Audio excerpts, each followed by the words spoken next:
बहुत समय पहले की बात है। एक अनजान पहाड़ी पर एक पुराना आश्रम था।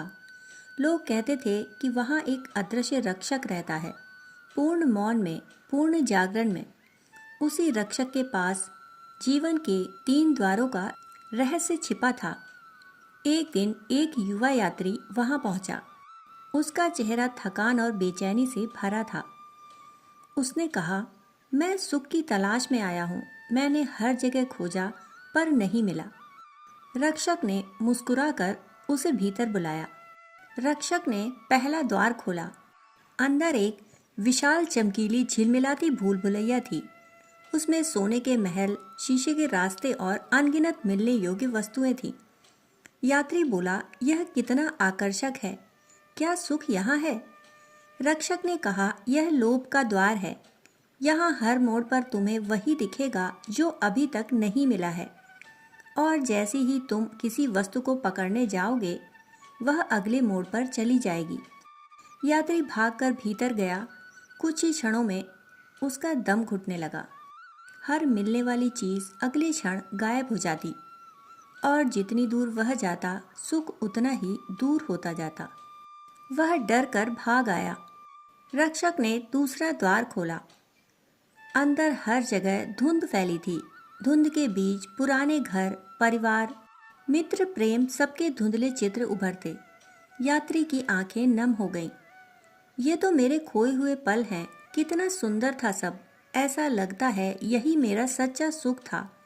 रक्षक बोला, यह मोह का द्वार है। यहाँ तुम वही देखते हो जो कभी था, लेकिन जिसे तुम आज भी पकड़ना चाहते हो। धुंध इसलिए है क्योंकि यह सब स्मृति है, वास्तविक नहीं। यात्री उन छायाओं को पकड़ने के लिए दौड़ा, पर सब उसकी उंगलियों के बीच से धुएं की तरह गायब हो गया। अब वह पहले से अधिक दुखी था। रक्षक ने तीसरा द्वार खोला। इस बार यात्री ने उत्सुकता से भीतर झांका, पर उसे वहां न सोने की चमक दिखी, न ही अतीत की धुंधली छवियां। सिर्फ एक शांत सरल कमरा, एक दीपक, खुली खिड़की, ताज़ी हवा और धूप की एक हल्की रेखा। यात्री को लगता था कि सुख किसी असाधारण चीज में होगा, इसलिए उसने निराश होकर पूछा, क्या सुख यही है? यह तो बिल्कुल साधारण है। रक्षक मुस्कुराया और बोला, यह साधारण तुम्हारी आंखों को इसलिए साधारण लगता है क्योंकि तुम अभी तक भ्रमित थे। भविष्य में चमक का लोभ, अतीत की स्मृतियों का मोह, इन्होंने तुम्हें वर्तमान की सरलता और गहराई से अनभिज्ञ रखा। यात्री चुपचाप कमरे में बैठ गया। कुछ देर बाद उसे अपनी सांस के भीतर एक अनोखा स्थिर संगीत सुनाई देने लगा। वह समझ नहीं पा रहा था, पर उसके भीतर कुछ पिघल रहा था, कुछ जो लंबे समय से जमा हुआ था। धीरे धीरे उसे महसूस हुआ कि इस कमरे में कोई इच्छा नहीं उठती, न पाने की, न खोए हुए की।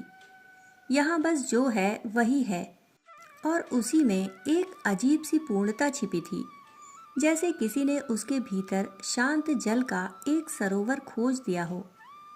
रक्षक ने धीरे से कहा, वर्तमान का द्वार साधारण है, पर यह साधारण ही चमत्कार है। यही तुम सीखते हो कि जो है उसी में संतोष है, और संतोष ही शांति है, और शांति ही आनंद है।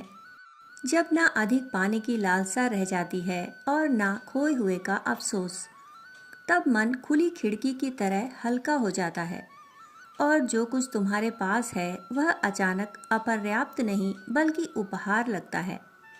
यही कृतज्ञता है, और कृतज्ञता में ही सुख जन्म लेता है। यात्री ने चारों ओर देखा। एक दीपक, हवा, धूप, वही सब जिसे वह पहले नजरअंदाज करता था, पर अब वह इन सब के लिए शब्दहीन धन्यवाद से भर उठता था।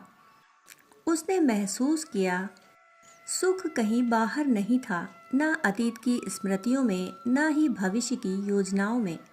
सुख तो यही था जो उसके पास था, जो वह जी रहा था, जिसे उसने कभी महत्व ही नहीं दिया।